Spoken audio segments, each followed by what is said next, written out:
Students, आज हम लोग जेईई एडवांस के पैसेज टाइप क्वेश्चन करेंगे। लास्ट लेक्चर में मैं आपको सिखाई more than one correct option और single correct option integer type question. आज के लेक्चर में मैं 2011 में पूछे गए पैसेज बेस्ड क्वेश्चन करवाऊंगी। एक पैसेज दिया रहेगा, उस पर बेस्ड ये 3 क्वेश्चन करने होंगे। 2010 में भी सिमिलरली पैसेज बेस्ड क्वेश्चन पूछे गए हैं। आज के लेक्चर में हम लोग टोटल 8 क्वेश्चन करेंगे। 2013 में 2 क्वेश्चन पूछा गया, दोनों मोर देन वन करेक्ट। 2011 में पैसेज बेस्ड 3 क्वेश्चन पूछे गए और 2010 में भी पैसेज बेस्ड 3 क्वेश्चन पूछे गए। मैं आपको बता दूं कि इसमें ये 2010 वाला बहुत ही टिपिकल है, बहुत टिपिकल है कि इस क्वेश्चन के बेटर अंडरस्टैंडिंग के लिए जितने जगह आप देखेंगे नॉट सेटिस्फाइड वाली सिचुएशन रहेगी। अब मैं स्टार्ट करती हूं। आज का लेक्चर पूरे मैट्रिसेस का लास्ट लेक्चर होगा। Passage 1 question number 1 to question number 3 के लिए है। पैसेज 1 कहता है एक मैट्रिक्स दिया हुआ है। I am sorry for outside shouting. अब मैं बात कर रही थी इस पैसेज के बारे में। सबसे पहले इन दोनों का प्रोडक्ट करूंगी, 0 से इक्वेट करूंगी, वहां से ए बी सी में इक्वेशन आएगी जिसे 1 का नाम दिया गया है। उतना आने के बाद हम लोग इस क्वेश्चन पर प्रोसीड करेंगे। सबसे पहले मैं प्रोडक्ट कर लेती हूं जो कि इस पैसेज के तीनों क्वेश्चन के लिए काम आएगा। तो मैं राइट साइड में इधर कर लेती हूं प्रोडक्ट। सबसे पहले लिखा है ए बी सी, इसके बाद 187 923 777 और राइट साइड है 000। ये 1 रो 3 कॉलम, 3 रो 3 कॉलम। जो रिजल्ट आने वाला है 1 रो 3 कॉलम। इस प्लेस का नाम है 1 1, पहला रो पहला column. A into 1 8B 7C। इस प्लेस का नाम है 1 2, पहला row second column. 9A plus 2B plus 3C। इस प्लेस का नाम है पहला रो तीसरा column means 7A 7B plus 7C। और यहां लिखा हुआ है 000। इक्वालिटी ऑफ मैट्रिक्स के कॉन्सेप्ट से दोनों मैट्रिक्स इक्वल है, तो मैं लिखूंगी from concept of equality of matrices. Equality of matrices, पहला को पहले से इक्वेट करेंगे। इसे मैंने इक्वेशन 1 का नाम दिया। 9A plus 2B plus 3C 0 कर लेंगे। तीसरे को तीसरा से 7A 7B 7C 0। इसे हम लिख सकते हैं 7 कॉमन लेकर 0 के तरफ भेज दिया। A plus B plus C equals to 0 और ये हो गया हमारा तीसरा इक्वेशन। इन तीनों को अगर मैं मिला दूं तो ये इक्वेशन 1 रोमन में आ चुका। ये जो रिजल्ट हमारा 3 आया वो पैराग्राफ के तीनों क्वेश्चन के लिए वैलिड है। अब क्वेश्चन 1 2 3 तीनों में ये पैराग्राफ है जो जेईई एडवांस 2011 में पूछा गया। मैं तीनों ही क्वेश्चन में ये तीन इक्वेशन यूज कर पाऊंगी। अब क्वेश्चन पढ़ते हैं। If point with reference to this lies on the plane, तो मैं क्वेश्चन का सॉल्यूशन करती हूं।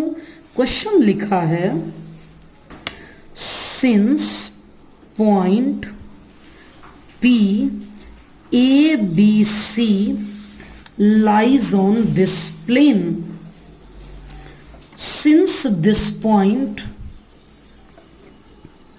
lies on plane 2x plus y plus z equals to 1, क्योंकि यह पॉइंट P इस प्लेन पर लाई कर रहा है इसलिए सेटिस्फाई करेगा x के जगह A, y के जगह B, z के जगह C।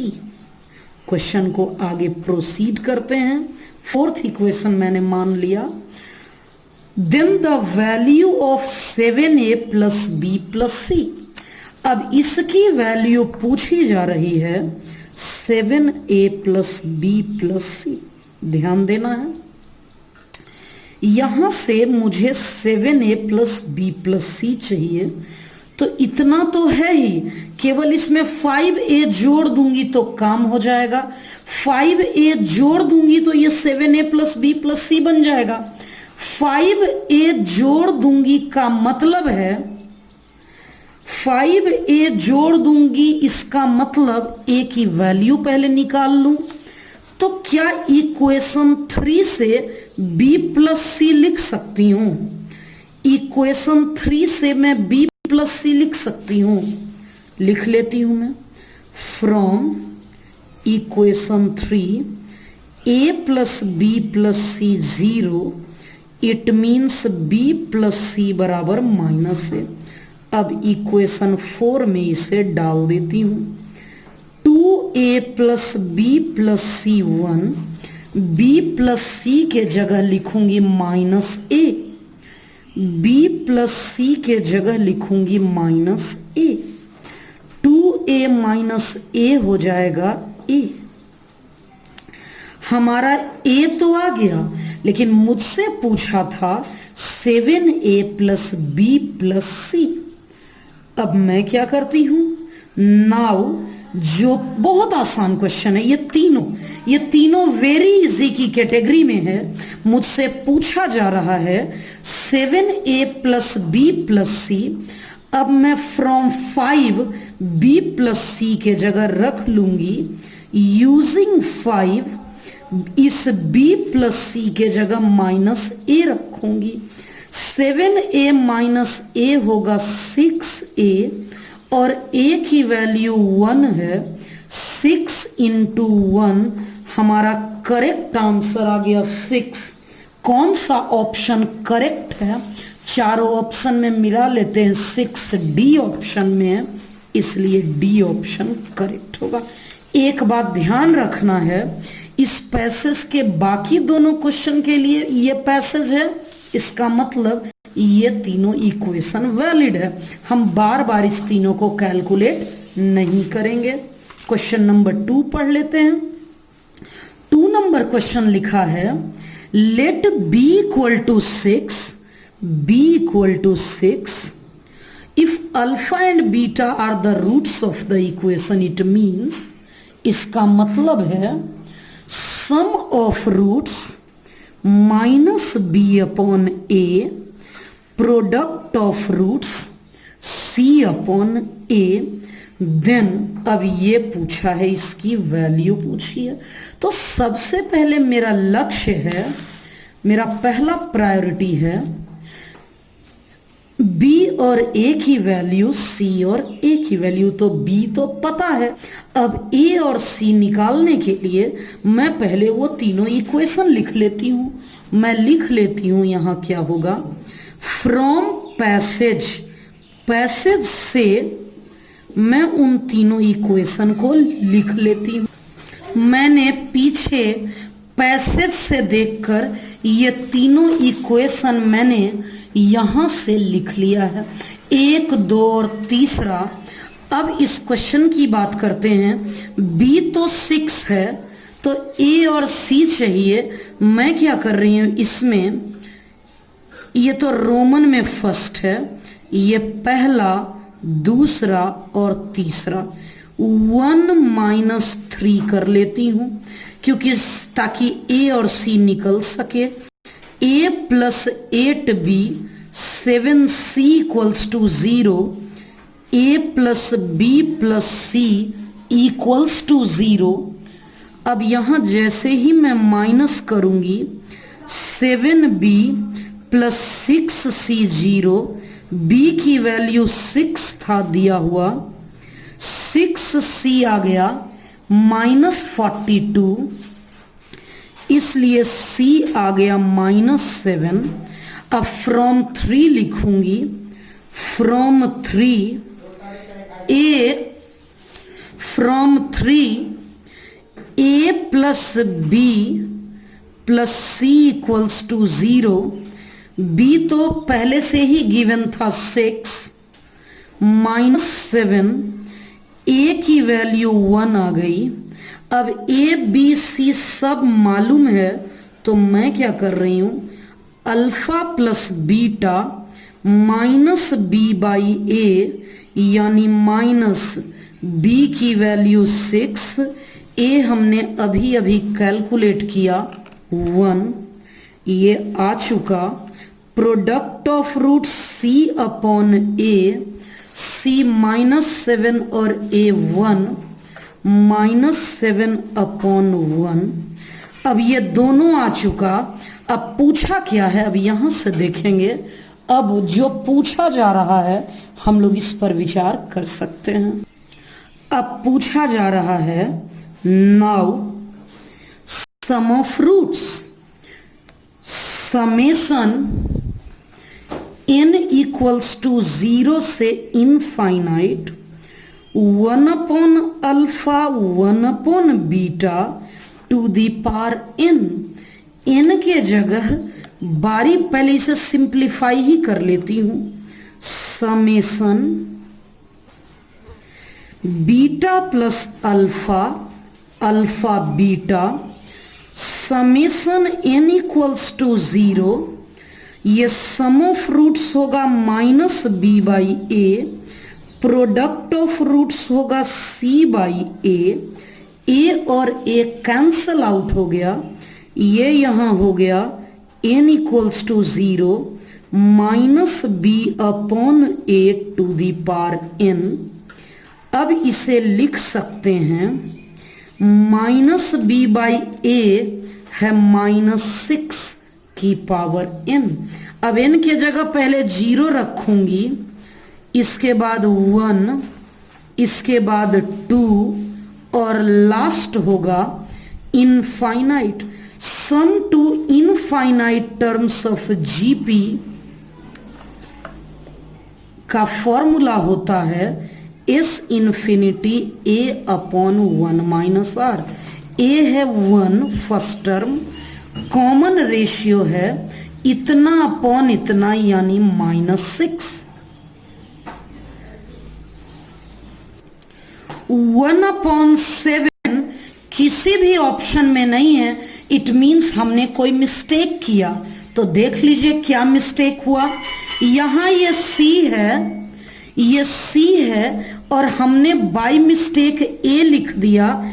मैं इसे c कर रही हूँ और इस c की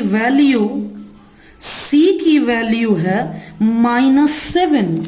c की वैल्यू है -7, it means -6/-7, -6/-7, it means n = 0 से इनफाइनाइट 6/7 की पावर n। अब 6/7 हमें लिखना है, ये 6/7 लिखना है, 6/7, और ये आ गया। मिस्टेक क्या हुआ था आप समझ चुके। ये c को मैं बाय मिस्टेक a लिख दी थी जो कि c होगा, और c की वैल्यू हमने कैलकुलेट की है -7। अब तो कैलकुलेशन करना बच गया। 7 + a/1 - r, 7 माइनस 6 अपॉन 7, 7 ऊपर चला गया, हमारा करेक्ट आंसर आ गया 7। क्योंकि 7 हमारा करेक्ट आंसर है, हमें देखना है कौन सा ऑप्शन करेक्ट हो गया। तो 7 किस ऑप्शन में है, हम देख रहे हैं कि बी ऑप्शन में 7 लिखा हुआ है, इसलिए हमारा बी ऑप्शन करेक्ट हो गया। वह उसी पैसेज का तीसरा question, let omega be a solution of, गौर से देखिए तो ये लिखा हुआ है यहाँ X cube minus 1 equals to 0, मतलब X cube equals to 1, X equal to cube root of 1। अपने को पहले से पता है कि क्यूब रूट ऑफ यूनिटी होता है 1 ओमेगा ओमेगा स्क्वायर। साथ ही ये एक रिजल्ट को फॉलो करता है, कौन सा, 1 plus omega square 0 and omega cube 1। लिखा है इमेजिनरी पार्ट ऑफ ओमेगा 0 से बड़ा है। a इक्वल टू 2 है, a इक्वल टू 2 ये गिवन है, इसका मतलब with b and c satisfying equation 1। आपको याद होगा इक्वेशन 1 हम लोग पैसेज में इक्वेशन 1 से ये निकाले थे। यहाँ हम लोग लिखेंगे फ्रॉम इक्वेशन 1, ये तीनों इक्वेशन यहाँ से हम लोग लिख सकते हैं। a plus 8b 7c equals to 0, 9a 2b plus 3c equals to 0, a plus b plus c equals to 0। अब a तो हमें पता ही है, b और c चाहिए, तो मैं क्या करूँगी, इक्वेशन 2 है 2b माइनस 2 इंटू इक्वेशन 3 कर लूँगी। क्या कर सकती हूँ देखना है। सबसे पहले मैंने लिख दिया 9a 2b 3c equals to 0, 2 से इंटू करना है 2a 2b 2c equals to 0, 7a plus c equals to 0। एक क्वेश्चन में ही गिवन था कि a की वैल्यू 2 होगी, a की वैल्यू हमने 2 डाल दी, c आ गया -14, a और c मालूम हो गया। b के लिए हम लोग इक्वेशन 3 यूज कर रहे हैं, यूजिंग इक्वेशन 3। इक्वेशन 3 अगर यूज करती हूँ, a plus b plus c equals to 0, a की वैल्यू आ गई 2, b और c की वैल्यू आ गई -14, -12 से अब तो आ गया a b और c तीनों, a आ गया 2, b आ गया 12, c आ गया -14। a b c आ चुका, अब हमें कैलकुलेट करना है। मैं लिख लेती हूँ, नाउ हमें वैल्यू चाहिए 3 upon this one, 1 upon this one plus 3 upon this one. अब क्या करना है, a की वैल्यू है 2, यहाँ से b की वैल्यू है 12 और c की वैल्यू है -14, c की वैल्यू है -14। अब देख लेते हैं, ओमेगा से अपर और लोअर दोनों में इंटू कर देंगे, क्योंकि सो दैट ओमेगा क्यूब के जगह में 1 लिख सकूं। अब ये ओमेगा क्यूब 1 है तो ओमेगा क्यूब की पावर 4 लिख देंगे और ये -14 को लिखेंगे 14। नीचे ये 1 हो गया, ये 1 की पावर 4 हो गया और ये ओमेगा स्क्वायर और ओमेगा 12, ये बन गया 3 ओमेगा 1 और ये बन गया 3 ओमेगा स्क्वायर। अपने को पता है 3 ओमेगा स्क्वायर को रहने देंगे, 3 कॉमन ले ली मैं, ओमेगा प्लस ओमेगा स्क्वायर, यहां से ओमेगा प्लस ओमेगा स्क्वायर की वैल्यू ये 1 इस तरफ आएगा तो -1 होगा, ओमेगा प्लस ओमेगा स्क्वायर -1 होगा, +1 -3 +1, करेक्ट आंसर -2 आ चुका। -2 हमारा करेक्ट आंसर आ गया ऑप्शन ए। तो ओवरऑल कह सकते हैं कि ये पैसेज हमारा आसान था। इस पैसेज के तीनों ही क्वेश्चन सिंपल थे। अभी तुरंत जो मैं ये 2011 के थे तीनों क्वेश्चन, अब मैं 2010 के करवाने जा रही हूं। इस पैसेज में ज्यादा वक्त देना होगा और ज्यादा अच्छे से समझना होगा। तो देख लीजिए क्या क्वेश्चन है अपना। क्वेश्चन को धीरे से देखना है, सेकंड पैसेज पढ़ना है, और पैसेज ये वाला थोड़ा टिपिकल है और ज्यादा अच्छे से करना होगा, धीरे धीरे करना होगा।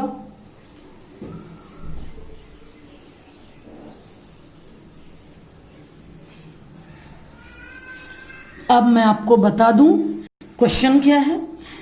कहता है P be an odd prime number. इतना तो क्लियर है कि पी ऑड भी है प्राइम भी है, इस टाइप से पी है, ये क्लियर हो गया। अब कह रहा है कि टीपी, टीपी यहां टी ट्रेस नहीं है, ये कोई मैट्रिक्स है जो ए बी सी से मिलकर बना है, जहां ए बी सी 0 से लेकर p-1 होगा। ये जो क्वेश्चन नंबर 4 है ना, पैसेज है 4 से 6 के लिए। ये 4th नंबर 6 नंबर पे था, मैंने बाय मिस्टेक यहां पर लिख लिया है, तो मैं इस क्वेश्चन को सबसे लास्ट में करवाऊंगी। लेकिन पढ़ लेते हैं क्या है। The number of A in TP, इस टीपी में ए यानी कुल कितने मैट्रिक्स हैं, such that determinant of A is not divisible by P. Determinant of A निकालूंगी, A B C A into A square minus B C. अब हमारा question है determinant of A is not divisible by P. तो मैं क्या करूंगी, सबसे पहले पूरा केस निकाल लूंगी, टोटल केस। टोटल केस कितना होगा मैट्रिक्स का, टोटल मैट्रिक्स में कुल कितने केस होंगे, minus number of A matrix A divisible by P.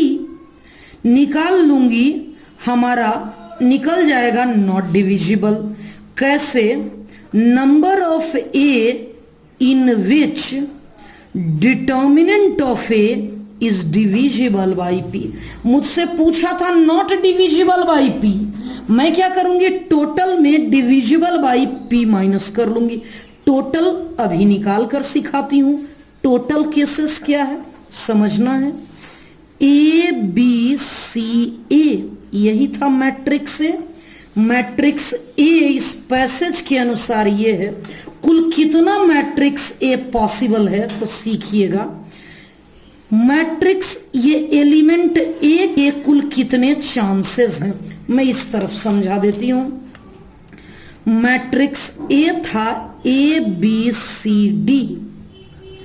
Element A के बारे में बोला है 0 से लेके p-1 कुछ भी हो सकता है। तो कुल कितने चांसेस हो गए इस ए को लेकर, पी वेज हो गए, पी। सिमिलरली बी के बारे में क्या बोला है, 0 से लेके यहां तक। सिमिलरली सी के बारे में भी बोला है, तो बी भी मैं 0 1 2 3 इनमें से कोई नंबर चूज कर सकती हूं। और सिमिलरली सी के लिए भी मैं तीनों में से कोई भी नंबर चूज कर सकती हूं। तो ए बी और सी सिलेक्शन के P इंटू पी यानी मैट्रिक्स ए के सिलेक्शन के पी क्यूब वेज हैं। तो टोटल केसेस तो मेरा आ गया ए के पी तरीके, बी और सी के तरीके, यानी टोटल पी क्यूब वेज हो गया। अब डिविजिबल बाय पी मैं यहां क्यों फिर से निकालूं? अगला दोनों क्वेश्चन जो 5 और 6 है उसमें यही तो पूछा गया है। तो हमारा नेक्स्ट क्वेश्चन मैं दिखाने जा रही हूं आपको, 5 and 6 आसान है। The number of A in TP, TP यहां से देखकर लिख सकती हूं, उसी पैसेज का है A equals to A B C A, जिसमें A B C belongs to 0 1 2 p minus 1। अब समझते हैं, कहता है ट्रेस ऑफ ए, ट्रेस क्या होगा? आप जानते हैं ट्रेस क्या होता है? ट्रेस होता है सम ऑफ डायगोनल एलिमेंट्स ए और ए, 2a। 2a is not divisible by p। अब देखना है a की वैल्यू 0 से लेके p माइनस 1 है, तो 2a क्या होगा? 0 2 4 6 8, ये सारे इवन नंबर हैं। और p हमारा, p के बारे में बताई थी कि कहाँ बताई थी? p ऑड प्राइम है, तो इवन नंबर कभी भी ऑड प्राइम से डिवाइड नहीं हो सकता, इसलिए ये तो वैसे भी नहीं डिवाइड होगा। 2a not to be divisible by p, not to be divisible by p। अब इस 2a को p से डिविजिबल नहीं करने के लिए तुम कुछ भी रखो, सिर्फ 0 मत रखो। 0 रखने से ये 0 आ जाएगा, और 0 हर नंबर से डिविजिबल है तो p से भी डिविजिबल होगा। तो यहां से एक ही रिजल्ट आया, a नॉट इक्वल टू 0। एक ही तरीका है, a 0 मत रखो, ये अपने आप डिविजिबल नहीं होगा। अब क्या बोलता है? Determinant of a is divisible by p and, यानी a not equal to 0 and determinant of a is divisible by p। आखिर डिटर्मिनेंट ऑफ a क्या होगा? 2a माइनस बी सी, ये है 2a minus B C is divisible by p। अब मैं यहां से बातचीत करती हूं कि क्या होगा इसका। 2a minus B C divisible by p। हमारा डिटर्मिनेंट आ चुका, determinant a into A square minus B C. अब इस ऐसा क्या लें कि ये p से डिविजिबल है? तो a सेलेक्ट करने के कितने तरीके? 0 नहीं ले सकते हैं, a सेलेक्ट करने के p माइनस 1 वेज। कौन कौन? 1 से लेकर p माइनस 1 तक, इट मीन्स एक्सेप्ट 0। अब b और c की बात करती हूं।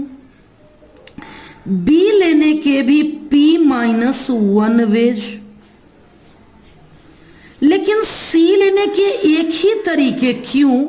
c हमें इस हिसाब से एडजस्ट करके लेना है कि ये पूरा का पूरा टर्म p से डिविजिबल हो जाए। फिर से बोल देती हूं कि a मान लेते हैं, a बराबर 4, डिविजिबल बाई p लाना है तो p को मैं मान लेती हूं। अब समझना है, a 4, p भी मैं मान लेती हूं 5 मान ली, यानी ये 0 से लेके 4 तक ही जाएगा, 0 से लेके 4 तक ही जाएगा। तो इस प्रकार से b और c का सिलेक्शन करना है कि ये नंबर डिविजिबल बाई p हो जाए। तो मैं बता रही हूं यहां, a तो मैंने 4 ले लिया तो ये 16 हो गया। बी जीरो छोड़कर कोई भी ले सकते हैं, क्योंकि अगर जीरो लिया तो ये पूरा नंबर ही जीरो हो जाएगा। तो जीरो को छोड़कर हो सकता है मैं ये 1 ले लूं, 2 ले लूं, 3 ले लूं, क्योंकि P 5 था तो 5 - 1 4 तक ही लेना था। अब देखना है C के कितने तरीके, B के ये सारे तरीके हैं, C लेकिन इसके अकॉर्डिंग एडजस्ट करेगा। C के लिए 16 - 1, तो 16 - 1 करूंगी तो क्या करूं कि ये 5 से P यानी 5 से डिविजिबल आ जाए, 1 मान लिया। 16 - 1 15 डिविजिबल बाई 5। 16 - 2 है, 3 मान लूंगी। 16 - 6 डिविजिबल बाई 5। 3 तो 2, कहने का मतलब A और B तो रैंडम ले सकते हैं, लेकिन हमें C के लिए फिक्स लेना होगा, टाइम के अनुसार लेना होगा और सिचुएशन के अनुसार लेना होगा जो P से डिविजिबल हो। अगर 4 ले लिया मैंने, 16 - 4, तो अगर 1 लूंगी तो भी नहीं होगा, 2 लूंगी तो भी नहीं होगा, 3 लेने से भी नहीं होगा, 4 लेने से भी नहीं होगा। तो कोई भी नंबर लेने से, हाँ लेकिन अगर मैं 4 ले लूं तब तो हो जाएगा ना। 16 - 16 0। तो हमने क्या देखा कि इसमें A B C सेलेक्ट करने के लिए नंबर ऑफ मैट्रिक्स A, कुल कितने मैट्रिक्स A पॉसिबल हैं, A के P - 1, B सेलेक्ट करने के P - 1, C सेलेक्ट करने के 1, इट मीन्स टोटल P - 1 का होल स्क्वायर। इतना टिपिकल नहीं है। अगला क्वेश्चन जो पैसेज, इस पैसेज का आखिरी क्वेश्चन और भी बेहतरीन है। The number of A in TP such that A is either symmetric और स्क्यू सिमेट्रिक। एक एक करके केस मान लेती हूं। लेट A इज सिमेट्रिक, तो और क्वेश्चन में हमारा A था, ये दिया हुआ, मैं यहां लिखूंगी matrix A B C A। Symmetric होने के लिए क्या करना होगा, फॉर सिमेट्रिक B = C होगा। अब क्वेश्चन कह रहा है determinant of A divisible by P। Determinant of A है A² - BC, B = C है, यानी B² A + B × A - B। इसे to be divisible by P, दोनों फैक्टर डिविजिबल करने के लिए कोई एक भी डिविजिबल हो जाएगा तो चल जाएगा। फिलहाल मैं कर रही हूं for A - B to be divisible by P। कितने केसेस लेने होंगे, पहला तो इसको डिविजिबल होने के लिए 0 हर नंबर से डिविजिबल है, A = B ले लेंगे। अगर A = B ले लिया तो A - B 0 आ जाएगा, 0 इज डिविजिबल बाई P। अब A = B लेने के कितने तरीके हैं, हम इनमें से कोई भी ले सकते हैं, 0B 1B 2B P - 1 कोई भी। P वेज कौन कौन सा, 0 1 2 3 P - 1। अब A + B के कितने तरीके, for A + B to be divisible by P। अब बात करती हूं A + B लेने के, अब 0 तो नहीं लूंगी क्योंकि 0 + 0 डिविजिबल बाई P। मान लेते हैं अगर A मैंने लिया 1 तो B आ जाएगा P - 1 डिविजिबल आ गया। ये 2 ली तो P - 2 तो भी सम डिविजिबल हो गया। 3 तो P - 3, लास्ट P - 1 तो ये 1। मैंने 0 को नहीं लिया जबकि 0 था। हम लोग A के जगह पर 0 नहीं ले सकते हैं, क्योंकि अगर ये 0 लेंगे तो यहाँ P लेना होगा, 0 + P to be divisible by P। P क्यों नहीं ले सकते हैं, क्योंकि P हमारे सेट में नहीं है, ये रिजेक्ट हो गया। तो इसे लेने के कुल कितने तरीके हो गए? P-1 veg. तो यहां कह रहा है टोटल, ये सारा तो सिमेट्रिक के लिए था। अब let A is skew symmetric. अगर A स्क्यू सिमेट्रिक है, इसका मतलब कितना पॉसिबिलिटी है अभी देख लेते हैं हम लोग। स्क्यू सिमेट्रिक के लिए इन दोनों को एक दूसरे को नेगेटिव होना होगा, और ये दोनों नेगेटिव नॉट पॉसिबल। क्यों नॉट पॉसिबल? स्क्यू सिमेट्रिक के लिए b बराबर -c करना होगा, ये नॉट पॉसिबल होगा। क्यों? क्योंकि b और c दोनों 0 से बड़ा है, यानी पॉजिटिव सेट का है। अगर C भी पॉजिटिव सेट का है तो B तो नेगेटिव आ जाएगा, जबकि यहाँ नेगेटिव कुछ नहीं लिखा है। इट मीन्स ये कभी पॉसिबल नहीं होगा, इसमें 0 मैट्रिक्स पॉसिबल है।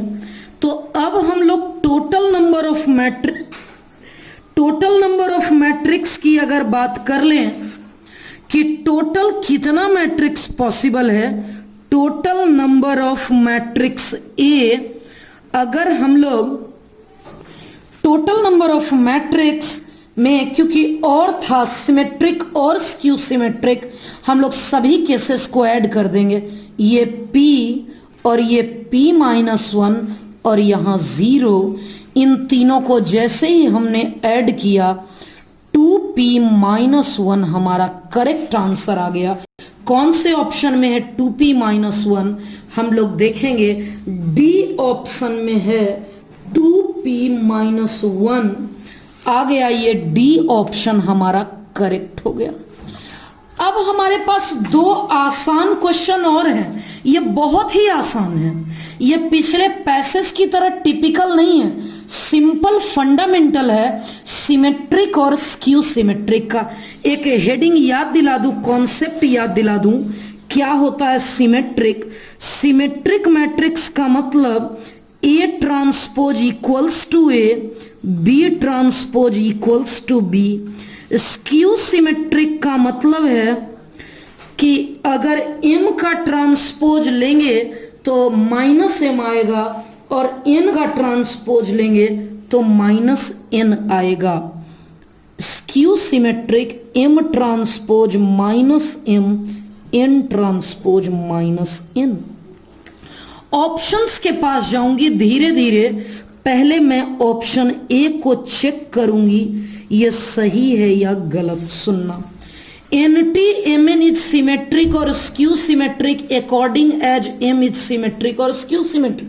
NCERT में ये क्वेश्चन सब्जेक्टिव में बनाना है, सेम लिखा हुआ है, prove that this one is, इतना पूरा लाइन। तो सीखते हैं। यहाँ मैं इसकी बात करती हूँ, इसका ट्रांसपोज लेके देखती हूँ।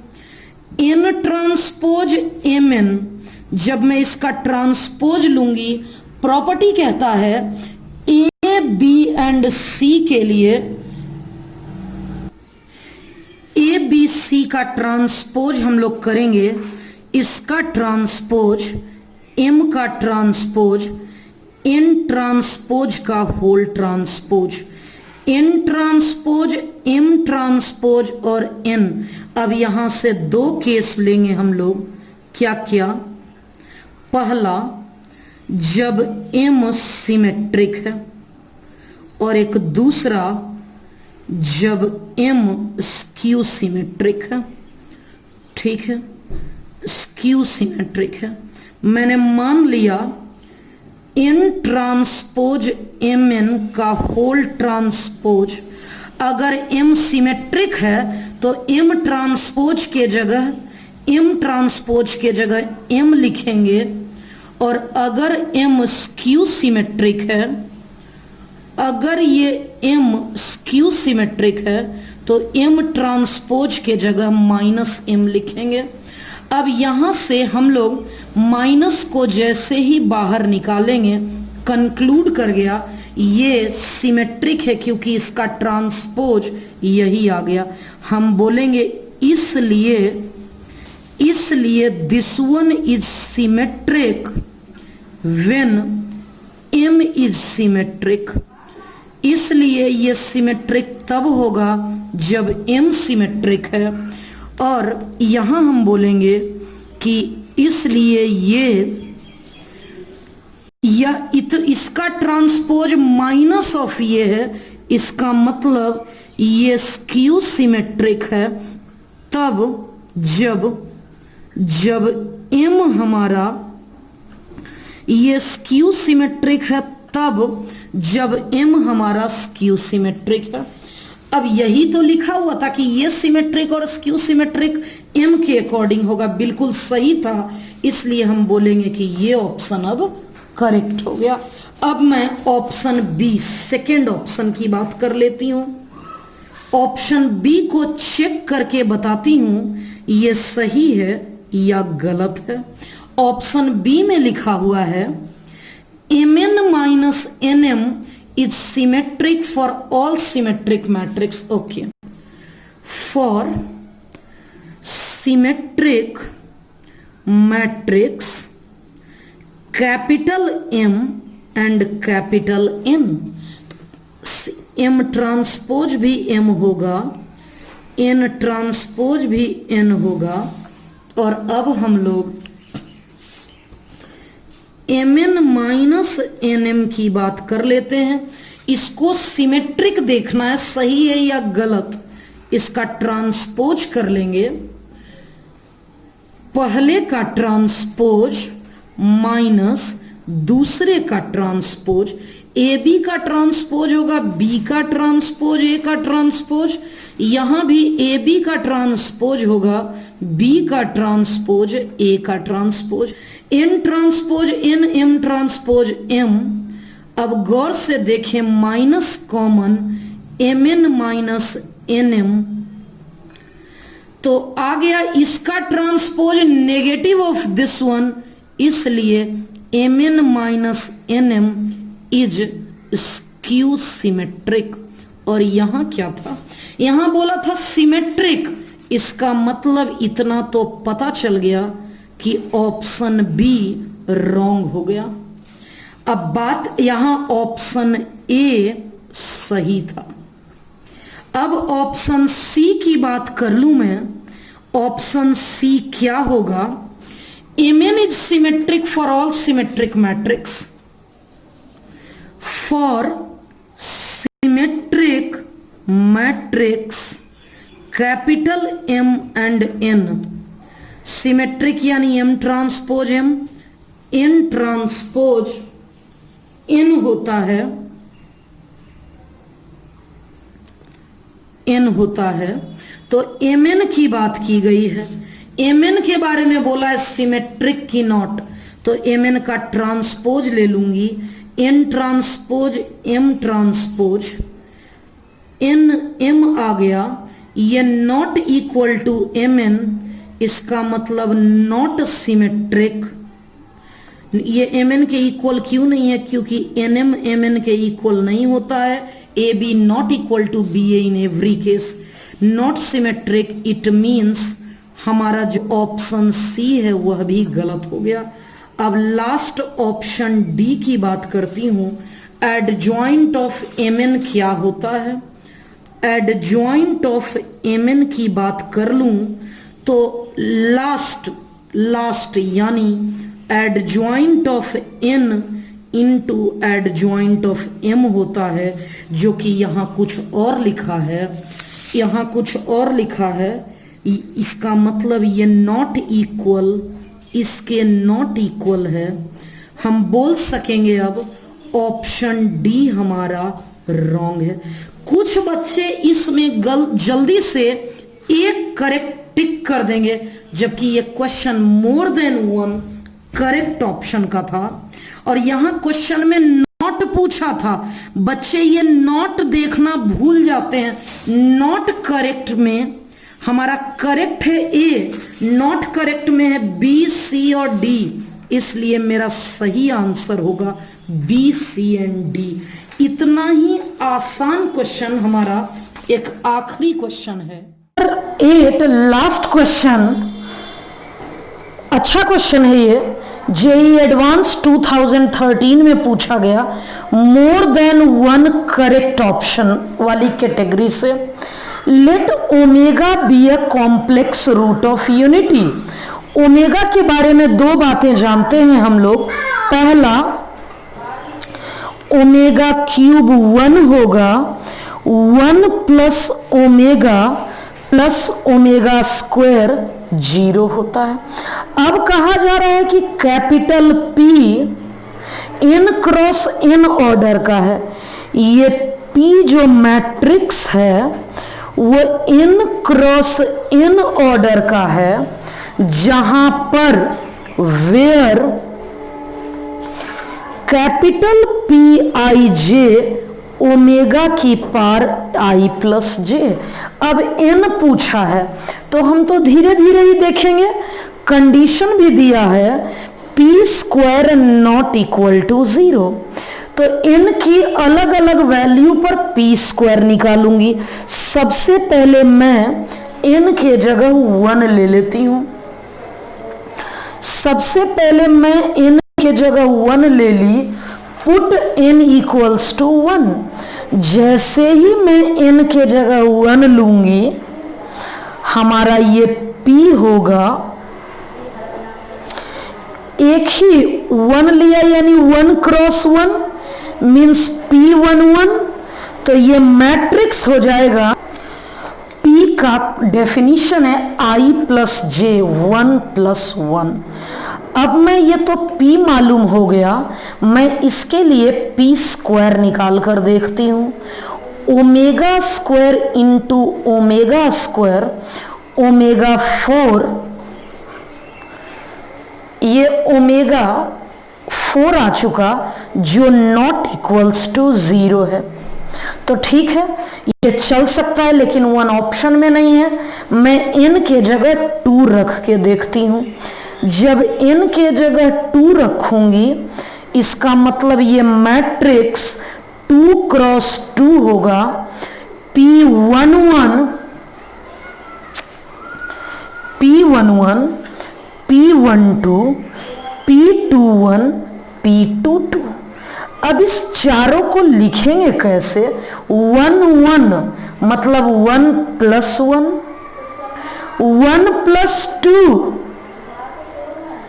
2 1, 2 प्लस 1, 2 2, 2 प्लस 2, और हमारा आ गया ये ओमेगा स्क्वायर।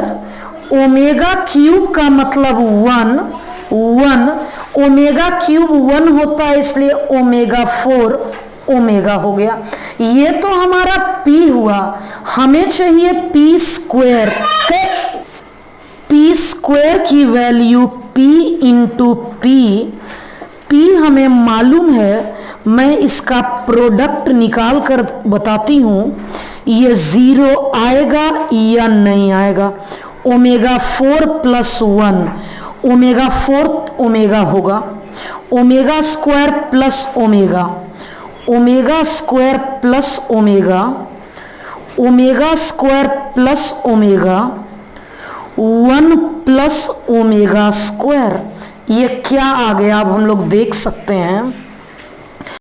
इसे लिखेंगे ओमेगा प्लस 1, ये -1, यहां से मैं ये रिजल्ट लिख रही हूं 1 plus omega square minus omega, ये भी नॉन जीरो आ गया। अब हम लोग n की अगली वैल्यू लेंगे, पुट n इक्वल्स टू 3 और करके देखेंगे। पुट n इक्वल्स टू 3, जब n मैंने 3 लिया, इसका मतलब हमारा जो ये मैट्रिक्स है वो 3 क्रॉस 3 का है। इसे लिख सकते हैं 3 क्रॉस 3 में, P11 1 2 1 3, 2 1 2 2 2 3, 3 1 3 2 3 3। अब ये डेटा हमें कैलकुलेट करना होगा इस डेफिनेशन के हेल्प से। क्वेश्चन में था Pij इक्वल्स टू ओमेगा की पावर आई प्लस जे 1 omega square omega cube omega 4 omega cube 2 plus 2 2 plus 3 3 plus 1 3 plus 2 3 plus 3। ये P आ गया, हमें चाहिए P स्क्वायर। क्या करेंगे हम लोग, अभी यहाँ पे P था, हमें चाहिए P स्क्वायर। P स्क्वायर निकाल कर देखना चाहते हैं कि कैसा आंसर आएगा, जीरो या नॉन जीरो। P स्क्वायर हो गया P into P omega square omega cube 1 omega 4 omega 1 omega omega square omega omega square और ये 1। ये P मैंने इसे सिंप्लीफाई करके लिख दिया, ओमेगा क्यूब 1 ओमेगा 6 1। अब P स्क्वायर है, यही मैं एक बार और लिख लेती हूं। और अब मैंने देखा इन दोनों का प्रोडक्ट करूंगी, omega 4 plus 1 plus omega square 1 2 first row second column omega square omega omega cube omega cube omega square omega. अब 2 1 करूंगी मैं, omega square omega omega cube 1 plus omega square omega 4 omega omega cube omega square 3 1 omega cube omega square omega omega plus omega cube omega square omega square omega 4 plus 1। अब गौर से देखें तो omega 4 होता है ओमेगा, यहाँ omega square omega 1, ये 1 omega square omega omega square omega omega cube 1 plus omega square omega omega cube 1 होगा। ये इस ओमेगा क्यूब को 1 बोल सकते हैं, omega omega cube 1 omega square. Omega 4 को हम ओमेगा बोल सकते हैं। और आ गया हमारा, हमने पहले ही लिख रखा था एक आइडेंटिटी कॉम्प्लेक्स नंबर को लेकर 1 प्लस ओमेगा स्क्वायर 0, ये भी 0 ये भी 0 0 0 0 0 0 0 ओमेगा पी स्क्वायर 0। क्वेश्चन था P square not equal to 0। हम लोगों ने जो ऑब्जर्व किया अब उसे लिखेंगे। यहां हमने देखा कि पी स्क्वायर 0 तब आया जब n 3 था, या यूं कह लें multiple of 3। P square not equal to 0 कब आया, जब n की वैल्यू 1 या 2 है, या यूं कह लें जब नॉट मल्टीपल ऑफ 3 है, नॉट मल्टीपल। तो इस क्वेश्चन में बोला था कि P square not equal to 0 कब, जब n क्या होगा, जब n जब n नॉट मल्टीपल ऑफ 3 है। तो चारों ऑप्शन में नॉट मल्टीपल ऑफ 3 कौन कौन है, 57 तो मल्टीपल ऑफ 3 है, 55 58 56, यानी फ्रॉम ऑप्शंस हम बोलेंगे 55 58 56। मैंने कहां से लिया, फ्रॉम ऑप्शंस, इसलिए हमारा करेक्ट आंसर होगा बी सी। हमारा करेक्ट आंसर आएगा B C and D. Correct answer हो गया बी सी एंड डी। अब हमारा आज का लेक्चर खत्म हो गया, लेकिन याद है एक क्वेश्चन के लिए मैंने कहा था कि पैसेज वाला कि वो बाद में बताऊंगी और मैं भूल गई। ये क्वेश्चन मुझे उसी समय कराना था जब मैं 5 और 6 करवाई थी। मेरा ये क्वेश्चन था total cases minus number of A in which determinant of A is divisible by P. तो आप देखिए डिविजिबल बाई पी हमने निकाला 5 और 6 दोनों में, determinant is divisible by P, answer ये आया, और यहां भी determinant is divisible by P और आंसर ये आया। तो मैं दोनों ही केस को कवर अप कर रही हूं। कब कब? पहला, जब a not equal to 0 and determinant is divisible by p, plus जब a 0 हो and determinant is divisible by p। कर लेते हैं, देख लीजिए यहां इस क्वेश्चन में a नॉट इक्वल टू 0 है and determinant divisible by p, answer आ गया p-1 का होल स्क्वायर। अब इस क्वेश्चन में हम लोग a इक्वल टू b यानी a 0 भी चलेगा p वेज, और तब determinant of a divisible by p के लिए 2p-1। तो ये क्वेश्चन 5-6 होने के बाद था, मैं भूल गई थी, इसलिए अभी लास्ट में याद आ गया। कैलकुलेशन करेंगे, a square b square 2ab, these two gets cancelled out, और करेक्ट आंसर हमारा कौन सा ऑप्शन है? डी ऑप्शन करेक्ट हो गया। डियर स्टूडेंट, हम लोगों ने मैट्रिसेस कंप्लीटली ओवर कर लिया। अब लास्ट टाइम आपको कमेंट करना है व्हाट टू स्टडी नेक्स्ट। 2 बातों का जवाब देना है। मैम 1 दिन का गैप चाहिए, उसके बाद डिटर्मिनेंट स्टार्ट करिए। अगला क्वेश्चन, मैम 2 दिन का गैप चाहिए, उसके बाद डिटर्मिनेंट स्टार्ट करिए। No ma'am, no need of gap, just start from tomorrow. मैं चाहती हूं कि जस्ट अगले ही दिन यानी कल से ही, क्योंकि संडे तो मैं गैप देती ही हूं, कल से ही डिटर्मिनेंट शुरू करूं। लेकिन आपका सजेशन, आपकी इच्छा मैटर करेगा। आप जो कहेंगे वही होगा, क्योंकि पढ़ना आपको है, सीखना आपको है। नेक्स्ट, डिटर्मिनेंट ही शुरू करूं या कोई और चैप्टर आप चाहते हैं, कमेंट करिएगा। और मैट्रिसेस लास्ट हो रहा है, अच्छा सा कमेंट करिए पूरा मैट्रिसेस में आप कितना पढ़े, कितना सीखे। एक बच्चे का कम से कम 3 क्वेश्चन का कमेंट आना चाहिए। Thank you. मैं मिलूंगी नेक्स्ट लेक्चर में sharp 11 AM। Thank you so much.